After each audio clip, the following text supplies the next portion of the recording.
Hello everyone, my name is Pooja Meena. Welcome to paramedical study point. और आज का जो अपना टॉपिक है जिस पे अपन डिस्कस करने वाले हैं वो है इरेथ्रोसाइट सेडिमेंटेशन रेट यानी ईएसआर। तो आप लोगों ने ईएसआर टेस्ट के बारे में सुना होगा जब आप लोग टेस्ट परफॉर्म करते हो लेबोरेटरी में। तो आज उसी टेस्ट के बारे में डिस्कस करेंगे कि ईएसआर होता क्या है, इसको परफॉर्म कैसे करते हैं, इसका यूज़ क्या है, इस टेस्ट को किस लिए परफॉर्म किया जाता है। उन सभी टॉपिक्स के बारे में आज अपन डिस्कस करेंगे और कौन कौन से मेथड से आप ईएसआर परफॉर्म कर सकते हो।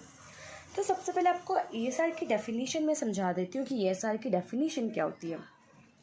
The erythrocyte sedimentation rate measure the rate of settling यानी sedimentation of erythrocytes in the anticoagulated whole blood. The anticoagulated blood is allowed to stand in a glass tube for 1 hour and length of column of plasma above the red cell is measured in the millimeters is known as is corresponds to ESR। ये कहना चाहता है कि आप लोग क्या measure करते हो, आप ये मेज़र करते हो कि कितने आरबीसी सेटल हुए हैं। ठीक है, सेटल का मतलब है जस्ट लाइक ये मैंने आपको बना के बता रखा है।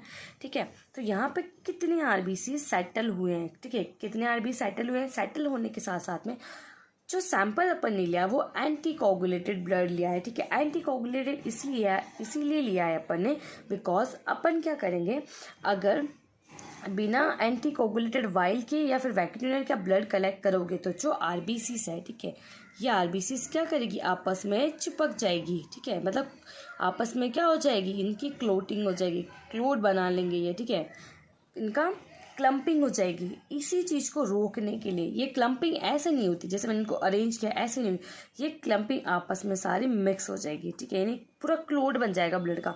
तो उसी चीज़ को रोकने के लिए अपन क्या करते हैं, जो सैंपल लेते हैं ईएसआर के अंदर वो अपन एंटीकोगुलेटेड ब्लड सैंपल लेंगे। इसमें क्या होगा, ये एंटीकोगुलेटेड ब्लड सैंपल करेगा क्या काम कि सभी आरबीसीज को आपस में अरेंज करके रखेगा। ये आपस में एक दूसरे के ऊपर अरेंज तो होगी बट ये आपस में चिपकेगी नहीं, इनकी स्टिकिंग नहीं होगी, आपस में स्टक नहीं होगी। ठीक है, बस अरेंज होगी। तो ये एंटीकोगुलेटेड आपको ब्लड सैंपल हेल्प करेगा इसके अंदर। तो अब अपन ने क्या देखा, अपन को पता चल चुका है कि एंटीकोगुलेटेड ब्लड का काम क्या होगा। ठीक है, अब नेक्स्ट थी कि यार ये क्या करे, किसकी साइक्लिंग, एक रेट का मतलब फिक्स ड्यूरेशन में। रेट जब भी आती है रेट का नाम लेते हैं तो फिक्स ड्यूरेशन की अपन बात करते हैं। तो रेट ऑफ साइक्लिंग या सेडिमेंटेशन ऑफ इरेथ्रोसाइट्स। ठीक है, यानी इरेथ्रोसाइट्स मतलब जो आरबीसी है वो कितने रेट में, कितने टाइमिंग में सेटल होना शुरू होगी। ठीक है, ये कितने टाइमिंग में ये सेटल होगी। सेटल मतलब नीचे की तरफ ट्यूब के अंदर ये बैठेगी। कैसे ट्यूब के अंदर, जो ट्यूब लेने वाले हैं अपन वो स्ट्रेट ट्यूब होगी। ठीक है, स्ट्रेट रखेंगे और 1 घंटे के बाद में अपन 1 आवर के बाद में क्या करेंगे, उसके रेंज को मेज़र करेंगे। मेज़र क्या करेंगे कि जितनी आरबीसी सेटल हो जाएगी, आरबीसी के सेटल होने के अबाउ जो भी अपना ये वाला जो पोर्शन है, सेटल होने के अबाउ का जो भी पोर्शन है प्लाज्मा वाला, उसको अपन क्या करते हैं, उसकी लेंथ को अपन मेजर करके जो बताते हैं उसी को अपन क्या कहते हैं, ईएसआर कहते हैं। सिंपल डेफिनेशन में अगर मैं आपको ईएसआर समझाऊं, फिर जितने आरबीसीज कितने मतलब आरबीसी से वो कितने ड्यूरेशन में सेटल होती है, सेटल जो है कितनी ड्यूरेशन में होगी, सेटल होने की जो रेट है। ठीक है, उनके सेटल होने के बाद में जो ऊपर की तरफ जो प्लाज्मा आ जाएगा उसी प्लाज्मा को अपन क्या बोलेंगे, ईएसआर की वैल्यू आप उसको समझा सकते हो। और इसी ईएसआर की वैल्यू को अपन मिलीमीटर के अंदर रिजल्ट के फॉर्म में शो करते हैं। ठीक है, तो ये एक नॉर्मली आप जानते हो कि हमेशा क्या होता है कि आरबीसी सेल्स होती है वो 45% तक अपन मान के चलते हैं, और वाइट ब्लड सेल्स या फिर प्लेटलेट्स होती है वो 1% होती हैं, एंड प्लाज्मा की जो रेंज होती है वो 45 मैक्सिमम अपन मान के चलते हैं नॉर्मली। ये ईएसआर होता है जो आपको समझ में आया। अब नेक्स्ट ईएसआर की डेफिनेशन में आप बता चुकी हूँ, देन अपन इन टॉपिक्स को समझने वाला आ गए। ठीक है, तो स्टेजेस ऑफ ईएसआर की कितनी स्टेजेस होती हैं, ये जो सारी चीज़ मैंने आपको डेफिनेशन में समझा दी कि आरबीसी सेटल हो गई है, ऊपर प्लाज्मा आ गया, उस वैल्यू को अपन बता देंगे ईएसआर। लेकिन इतना फटाफट से नहीं होता है, उसकी कुछ स्टेजेस होती है। क्या क्या सिग्निफिकेंस है इसके, कौन कौन से मेथड से अपन परफॉर्म करने वाले हैं, और इसके कौन कौन से फैक्टर्स है जो ईएसआर को इफेक्ट करेंगे। ठीक है, ईएसआर का मतलब आपको समझ में आ गया होगा। Erythrocyte sedimentation rate in erythrocytes मतलब आरबीसीज। ठीक है, सेडिमेंटेशन मतलब सेटल होना, रेट मतलब फिक्स ड्यूरेशन में। तो आरबीसीज कितने ड्यूरेशन में सेटल होगी, नीचे बैठेगी। अब जो नेक्स्ट है स्टेजेस ऑफ ईएसआर की कितनी स्टेज, ईएसआर की 3 स्टेजेस होती है, स्टेज 1, स्टेज 2 एंड स्टेज 3। तीनों को अपन अच्छे से समझेंगे इनमें क्या होता है। फर्स्ट स्टेज होती है अपने पास में, उसमें होता है फॉर्मेशन ऑफ रिलैक्स की फॉर्मेशन होती है जिसको अपन लैग फेज भी बोलते हैं। ये 10 मिनट्स की होती है। अब रिलैक्स फॉर्मेशन का मतलब क्या है, अभी मैंने आपको कुछ देर पहले समझाया था। इसमें क्या होता है, red cells stuck together like a pack of coin, यानी सारे सिक्के आपने देखे होंगे ना, सिक्कों को क्या करते हैं अपन आपस में से अरेंज कर देते हैं, उसी को क्या बोला जाता है, पैक ऑफ कॉइन। तो आरबीसी से यहाँ पे इस तरीके से अरेंज होने वाली। अब जो मेन क्या होता है, ईएसआर इसी के ऊपर मेनली डिपेंड करता है, ठीक है। ईएसआर इसके ऊपर मेनली डिपेंड कैसे करता है वो मैं आपको आगे समझाऊंगी। जस्ट लाइक आपको यहाँ पे दिख रही है, ये जो आरबीसी है ना, इनके पैक ऑफ कॉइन्स होना अरेंज हो चुके हैं आरबीसीज के, और ये आपस में पैकिंग शुरू हो चुकी है उनकी। तो अलग अलग जगह पे पैकिंग होती, सारी एक जगह पैकिंग नहीं होती है। नेक्स्ट स्टेज क्या है, श्रिंकिंग ऑफ रिलैक्स और डिकेशन फेज जो 40 मिनट्स की होती है। ये क्या होती है, रैपिड होती है और कांस्टेंट होती है। रैपिड मतलब फटाफट जाएंगी, बट कांस्टेंट रेट से जाएंगे, ठीक है। The longer the tube the longer is the stage and higher the value of ESR. जितनी ज़्यादा बड़ी ट्यूब होगी ईएसआर की वैल्यू उतनी ही ज़्यादा आएगी। अब ये जो स्टक टुगेदर सेल्स थे, यानी कॉइन की फॉर्म में थे, वो आपस में इस तरीके से धीरे धीरे अरेंज होना शुरू होंगे, ठीक है। आपस में सारे इस तरीके से अरेंज होना शुरू होंगे। थर्ड स्टेज अपने पास में पैकिंग ऑफ रिलैक्स। रिलैक्स की कंप्लीट पैकिंग हो जाना, यानी ये जो रिलैक्स फॉर्मेशन बनी थी, ये रिलैक्स बने थे कि कंप्लीट पैकिंग यानी कॉम्पैक्ट पैकिंग हो चुकी है। ये होती है अपने पास में 10 मिनट की। और ये जो होती है स्लो सेडिमेंटेशन रेट होती है, इसको स्लो फॉर्म के अंदर होता है, जिस तरह की आपको यहाँ पे नजर आ रही है। तो ये 3 स्टेजेस के अंदर ईएसआर वर्क करता है। फर्स्ट अपने पास में होती है फॉर्मेशन ऑफ रिलैक्स, सेकेंड होती है श्रिंकिंग ऑफ रिलैक्स यानी रिलैक्स जो आपस में श्रिंक होना, नीचे की तरफ जाना शुरू हो चुका है। एंड थर्ड होती है अपने पास में पैकिंग ऑफ रिलैक्स, रिलैक्स की पैकिंग होना। अब सबसे इंपॉर्टेंट क्या होता है इसके अंदर ये जो पैकिंग है ये किस पे डिपेंड करती है, आरबीसीज पे डिपेंड करती है। तो यहाँ पे जो आरबीसीज अपनी होनी चाहिए वो एक नॉर्मल आरबीसीज होनी चाहिए, बाइकॉन्केव शेप में ही वो होनी चाहिए। अगर वो बाइकॉन्केव शेप में नहीं है तो क्या हो जाएगा, जस्ट लाइक स्पिरोसाइटोसिस है, उसमें क्या होती है, आरबीसी स्पेरिकल फॉर्म में होती है। सिकल सेल एनीमिया में क्या होती है, सिकलिंग फॉर्म में होती है। तो इनमें जो पैकिंग होती है आरबीसीज की, वो पैकिंग प्रॉपर नहीं हो पाती है। इसी वजह से इन डिजीज में क्या होता है, जो ईएसआर की वैल्यू वो कम हो जाती है, क्योंकि इस तरीके से पैकिंग हो तो सारे आपस में क्या होगी, अरेंज हो जाएंगे। पर इस तरीके से पैकिंग हो तो जो क्या होगी, ऊपर की तरफ आ जाएगी, और पैकिंग प्रॉपर नहीं होगी तो जो ईएसआर की वैल्यू वो ज़्यादा हो जाएगी। अब नेक्स्ट अपने पास में कि significance of erythrocyte sedimentation rate, इसका क्या सिग्निफिकेंस है। क्या ईएसआर किसी भी स्पेसिफिक डिजीज के लिए स्पेसिफिक टेस्ट होता है, बिल्कुल भी नहीं। ये क्वेश्चन आपसे एग्जामिनर पूछ सकता है कि ईएसआर जो है वो स्पेसिफिक टेस्ट होता है क्या किसी के लिए, वो नहीं होता है, ठीक है। तो ESR is a not a specific and diagnostic test for any disease, किसी भी डिजीज के लिए ईएसआर कोई भी स्पेसिफिक टेस्ट या कोई भी स्पेसिफिक डायग्नोस्टिक टेस्ट नहीं है किसी भी डिजीज के लिए। बट होता क्या है कि एन एलिवेटेड यानी जो एबनॉर्मल हाई रेट होती है ईएसआर की, ठीक है, सिड रेट मतलब सेडिमेंटेशन रेट बोला जाता है सिड रेट को ही, ठीक है। तो वो सजेस्ट करती है कि अपनी बॉडी के अंदर कोई भी इन्फ्लेमेटरी प्रोसेस चल रहा है, ठीक है। अगर ईएसआर की वैल्यू ज़्यादा बढ़ी हुई आ रही मतलब वो आपको ये इंडिकेट करेगा कि आपकी बॉडी के अंदर कोई भी इन्फ्लेमेटरी प्रोसेस चल रहा है, ठीक है।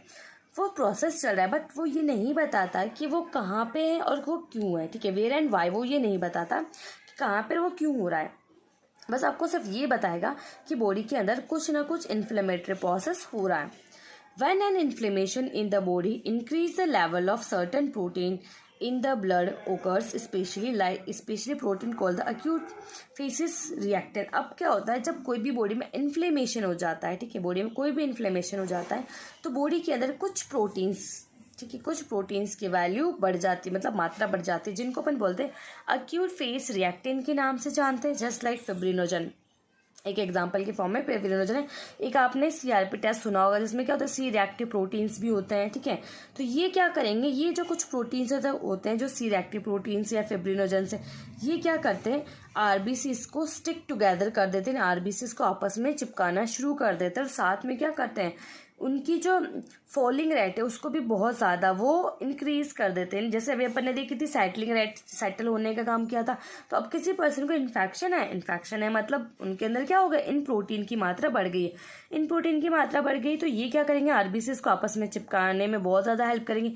आरबीसीज जितना ज़्यादा चिपकेगी उनका वेट क्या होगा, बढ़ेगा, और वेट बढ़ेगा तो उनकी फॉलिंग है, यानी इस ट्यूब के अंदर फॉलिंग मतलब नीचे जाने की जो कैपेसिटी वो बहुत ज़्यादा इंक्रीज हो जाती है। इसी से सब अपन ये इंडिकेट कर पाते हैं कि बॉडी में कोई ना कोई इन्फ्लेमेशन हुआ है।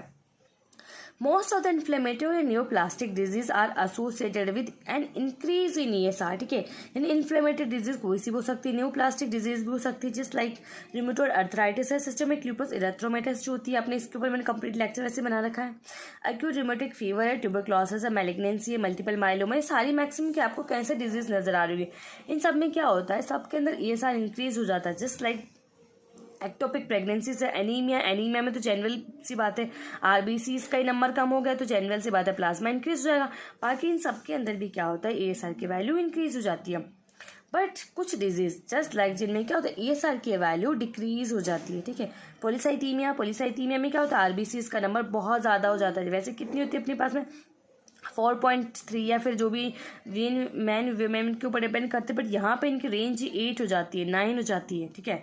बहुत ज़्यादा रेंज हो जाती है, ठीक है। नेक्स्ट अपने पास में फेलियर हो सकता है किसी भी, जैसे ओका जेनेटिक कार्डिक फेलियर है, डिहाइड्रेशन है, sickle cell anaemia. Sickle cell anaemia का रीजन मैं आपको बता चुकी हूँ। सिकल सेल देखो एनीमिया अलग चीज़ है, सिकल सेल एनीमिया अलग है, ठीक है। दोनों में डिफरेंस है, ध्यान रखना।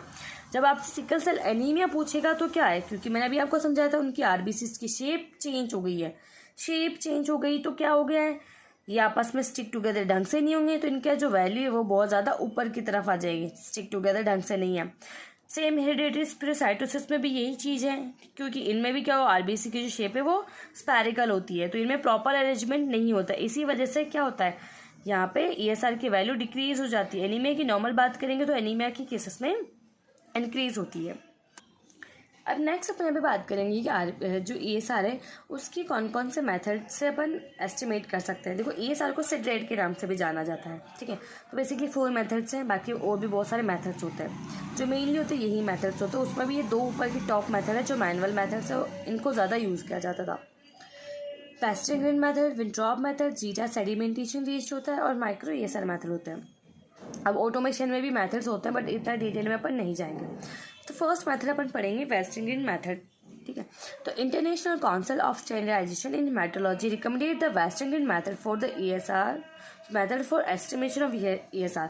यानी जो इंटरनेशनल काउंसिल है, ठीक है, उसने वेस्टर्न ग्रिड मेथड को सबसे बेस्ट मेथड या फिर आप कह सकते हो कि स्टैंडर्ड मेथड बताया है किसके लिए, ESR के लिए, ठीक है। तो ये टॉप मेथड होता है मेनली। प्रिंसिपल को समझते हैं। When an anticoagulated blood is placed in a vertical tube, यानी एंटीकोगुलेटेड ब्लड को अपन ने क्या करा है, एक वर्टिकल ट्यूब के अंदर प्लेस किया है and allow to stand it, उसको अपन ने स्टैंड रहने के लिए रख दिया है। RBC settle the bottom of this tube, the speed of sedimentation of RBC red blood cells in plasma over a period of 1 hour is measured by the length of a sediment RBC's column and expressed in a millimeter। यानी कहना चाहता है कि अपन ने क्या करा है, एंटीकोगुलेट blood को एक वर्टिकल ट्यूब के अंदर खड़े रहने के लिए रख दिया, मतलब उसमें आपने क्या करा, ब्लड सैंपल को रख दिया और एक स्टैंडर्ड जो वर्टिकल ट्यूब है उसके अंदर। अब इसमें यहाँ पे क्या होगा, RBC सेल से धीरे धीरे सेडिमेंट होना शुरू होगी, सेटल होना शुरू होगी।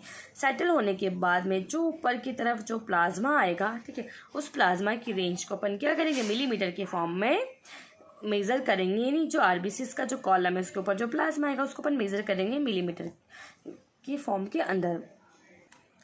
अब इसमें क्या क्या रिक्वायरमेंट्स अपन को चाहिए, तो आपको ESR वैक्यूटेनर ट्यूब चाहिए, ठीक है, वेस्टिंगर ट्यूब चाहिए, ESR स्टैंड चाहिए अपन को, एक शक करने के लिए डिवाइस चाहिए, पंप चाहिए और सोडियम साइट्रेटेड ब्लड सैंपल चाहिए अपन को। नेक्स्ट अपने पास में जो स्पेसिमेन अपन को कैसा चाहिए, वो चाहिए कि 1.6 ml ब्लड होना चाहिए एंड 0.4 ml अपने पास में सोडियम साइट्रेट होना चाहिए, जो कि 3.8% वाला होना चाहिए। दोनों को मिक्स कर लेंगे, मिक्स करने के बाद में जो भी टेस्ट ट्यूब लेंगे अपन उसके अंदर उसको रखेंगे। तो जो टेस्ट परफॉर्म करना होता है इसको अपन बेसिकली ब्लड कलेक्शन के 2 घंटे के बाद में टेस्ट को परफॉर्म करना होता है। अब प्रोसीजर की बात करें तो आपको सबसे पहले क्या करना होगा, एक वेस्टर्न ग्रेड ट्यूब लेनी होगी जिसको एग्जैक्टली वहाँ के ऊपर जो 0 मार्किंग होती है, ठीक है, उस तक ब्लड सैंपल को फिल करना होगा, रबर जो भी अपने पास में पंप है उसकी हेल्प से। देन उसको बिल्कुल स्ट्रेट अपराइट जो स्टैंड है उसमें रखना होगा, ठीक है, उसका जो ग्रो उसमें ऊपर स्टैंड में फिक्स हो जाना चाहिए। तो फिक्स होने के बाद में बिल्कुल इवनली फिट हो जाना चाहिए। फिट होने के बाद में उसी टाइम अपन टाइम नोट करेंगे। टाइम नोट करने के बाद में एग्जैक्टली 1 आवर बाद में, एग्जैक्टली 1 आवर के बाद में अपन क्या करेंगे, टाइम नोट करेंगे दोबारा से और चेक करेंगे कि कितने RBC सेल्स है, उनका जो कॉलम है वो बना है। जस्ट लाइक मैंने भी आपको बता चुकी हूँ कि इतने पॉइंट तक RBC सेटल हो चुकी है और ये जो ऊपर वाला पॉइंट है इसकी रीडिंग अपन लेंगे, ठीक है। देन उसके बाद में अपन क्या करेंगे, ये जो पॉइंट अपने पास में है उसके अपन रीडिंग मेजर करेंगे 1 घंटे बाद में एग्जैक्टली, और उसको अपन देंगे ये सर वैल्यू इज़ दिस 9, 10, 11 जो भी पर्सन की अपने पास में आती है 1 आवर में, कि 1 आवर में इतनी इसकी वैल्यू अपने पास में आई है। तो ये आप रीड कर सकते हो। बाकी मैंने समझा दिया कि 0 तक फिल करना है, फिल करने के बाद स्टैंड में रखना है, स्टैंड में रखने के बाद उसकी रीडिंग लेनी है, और एग्जैक्टली 1 आवर बाद में अपन को दोबारा से उसकी रीडिंग लेनी है। नॉर्मल रेंज की बात करूँ मैं वेस्टर्न मेथड के थ्रू, तो मेल में 0 से लेकर 10 होती है, ठीक है, 1 आवर के अंदर। फीमेल में 0 से 20 होती है।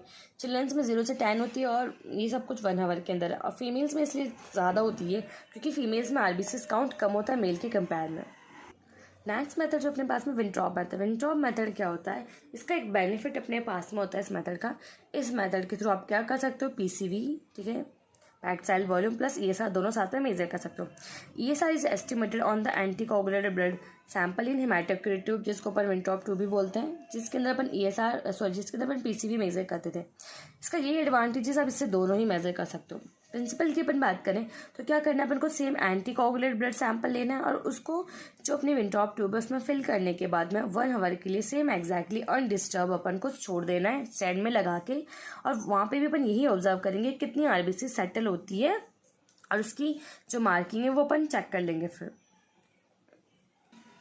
इसके रिक्वायरमेंट्स की बात करें तो विंट्रॉप ट्यूब चाहिए, विंट्रॉप ट्यूब स्टैंड चाहिए, पिपेट चाहिए अपन को पार्शियल पिपेट लेने के, या फिर 2 ml सिरिंज से भी आप उसको फिल कर सकते हो, क्योंकि विंट्रॉप ट्यूब बहुत पतली होती है, ठीक है।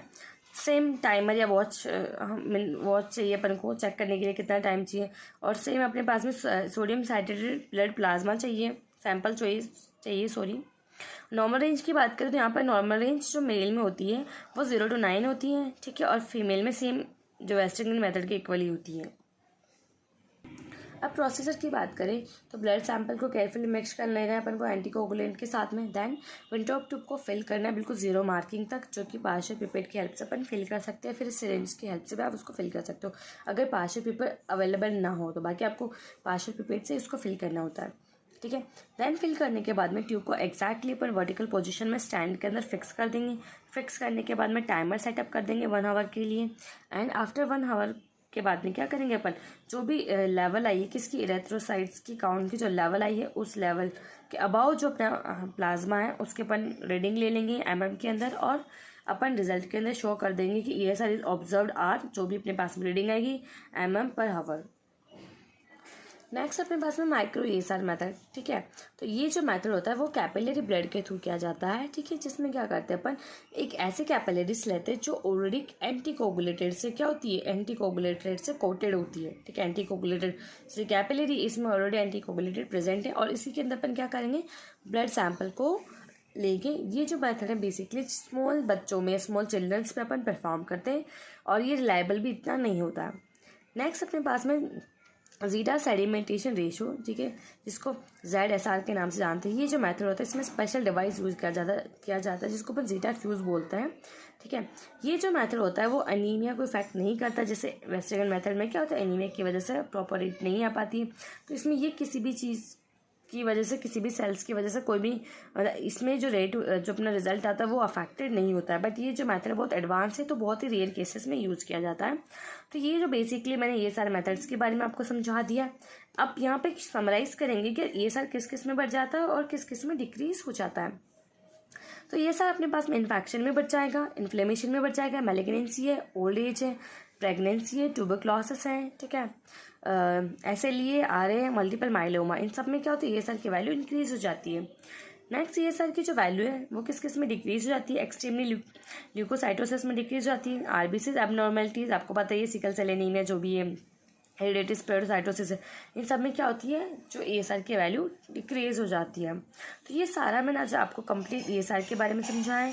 आई होप आपको वीडियो अच्छा लगा हो। अगर आपको मेरा वीडियो अच्छा लगता है तो प्लीज़ आप उसको लाइक करें, मेरे चैनल को सब्सक्राइब करें, और अपने जो फ्रेंड्स हैं उनको भी ये चैनल्स के बारे में बताएं, उनको शेयर करें। Thank you so much for watching, और आप हमें इंस्टाग्राम पर भी फॉलो करें।